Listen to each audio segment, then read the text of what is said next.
Hello दोस्तों, आप लोग कैसे हैं? आशा करता हूँ आप लोग अच्छे से होंगे। क्लास 10th का एक्सरसाइज 3.5 बताने जा रहा हूँ। क्वेश्चन नंबर 1 है, निम्नलिखित समीकरणों के युग में से किसका एक अद्वितीय हल है, किसका कोई हल नहीं है, या किसके अपरिमित रूप से अनेक हल हैं। अद्वितीय हल की स्थिति में उसे वर्ग गुणन विधि से ज्ञात कीजिए। क्वेश्चन नंबर मेरा क्या है? 3.5 का एक का रोमन का 1 नंबर है, समझ गया? तो ये हम बता रहे हैं, अभी ध्यान दो। तो इसमें पहले सबसे पहले इसकी जो है अद्वितीय हल होने के लिए शर्त क्या होता है, ये मैं बताऊँ। A1/A2 अब बराबर नहीं है B1/B2, तो क्या हो जाएगा इसका? हाँ, अद्वितीय हल होगा। क्या होगा? अद्वितीय हल होगा। क्या होगा?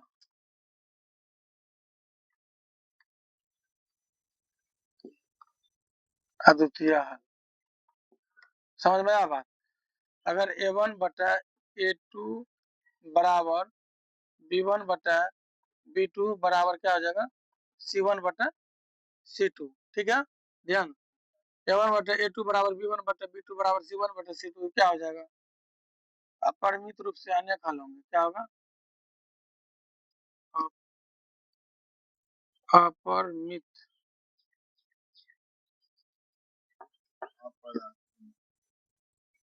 अपरहर्षी का महर्षि का अपरिमित रूप से अनेक हल।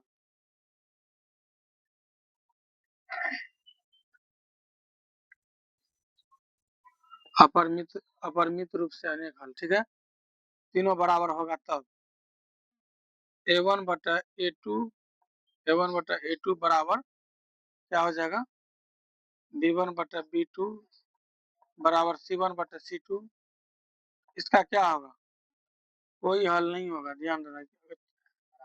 बराबर नहीं होगा यहाँ पे, समझ गया ना? A1/A2 बराबर B1/B2 बराबर नहीं है C1/C2, तो इसका क्या होगा?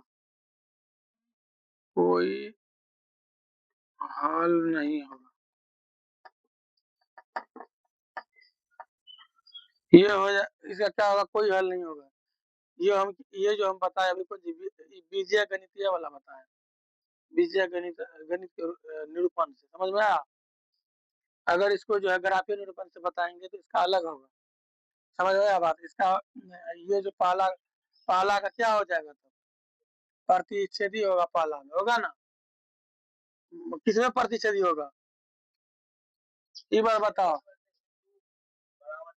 नहीं, अभी अद्वितीय हल में क्या हो जाएगा? प्रतिच्छेदी रेखा। प्रतिच्छेदी रेखा का मतलब हुआ, ध्यान दो, एगो रेखा देखो, एगो रेखा इधर से जा रहा है, ध्यान दो, और एगो रेखा क्या कर रहा है? इधर से आ रहा है। तो ये आपस में क्या कर दिया? प्रतिच्छेद कर दिया ना।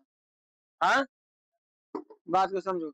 इसमें ये जो संपाती रेखा होता है, संपाती रेखा, एगो रेखा इधर से गया और फिर दूसरा रेखा क्या आ गया? इसी पे आ गया, इसी से आकर टकरा गया, ये क्या हो जाएगा?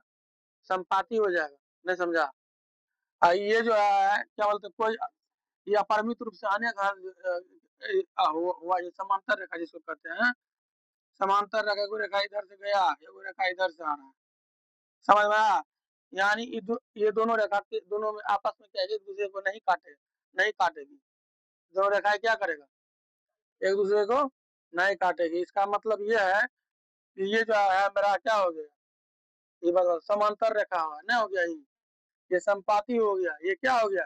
प्रतिच्छेदी रेखा है। सब बात समझ में आ गया ना? अब हम सवाल बताने जा रहे हैं, ध्यान ध्यान दो। मेरा सवाल कह रहा है, ध्यान दो बाबू, यहाँ ध्यान दो। यहाँ मेरा सवाल कर रहा है कि अगर अद्वितीय हल होगा, बात को समझो, तो कौन सी विधि से बनाएंगे हम सवाल को? वर्ग गुणन विधि से बनाएंगे। कौन विधि से? पहले इसको चेक करेंगे, समझ गया ना? A1/A2 बराबर A1/A2 का मान कितना? x का गुना क्या हो जाएगा? 1। A2 में क्या हो जाएगा? 3, B1/B2 बराबर क्या हो जाएगा? -3 कितना हो जाएगा? -9। ये माइनस माइनस खत्म, 3 का 3 3 कितना हो जाएगा? 9।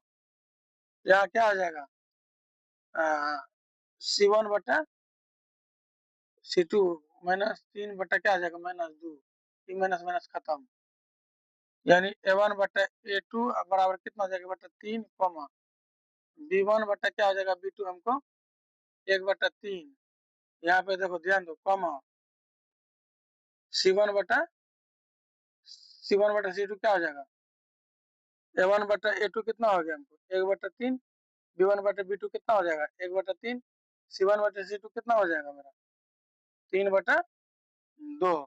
अच्छा एक बार बताइए क्या हो गया मेरा, यानी A1 बटा A2 बराबर B1 बटा B2 नहीं है C1 बटा C2, तो ये अगर अगर दो को बराबर तीसरा बराबर नहीं है तो क्या होगा, यहाँ पे वो लिखा हुआ है, यहाँ पे लिखेंगे इसका कोई हल नहीं होगा, क्या लिखेंगे कोई, यानी ये क्या हो जाएगा समांतर रेखा इसका होगा ना, यानी कोई हल नहीं होगा, कोई हल नहीं होगा।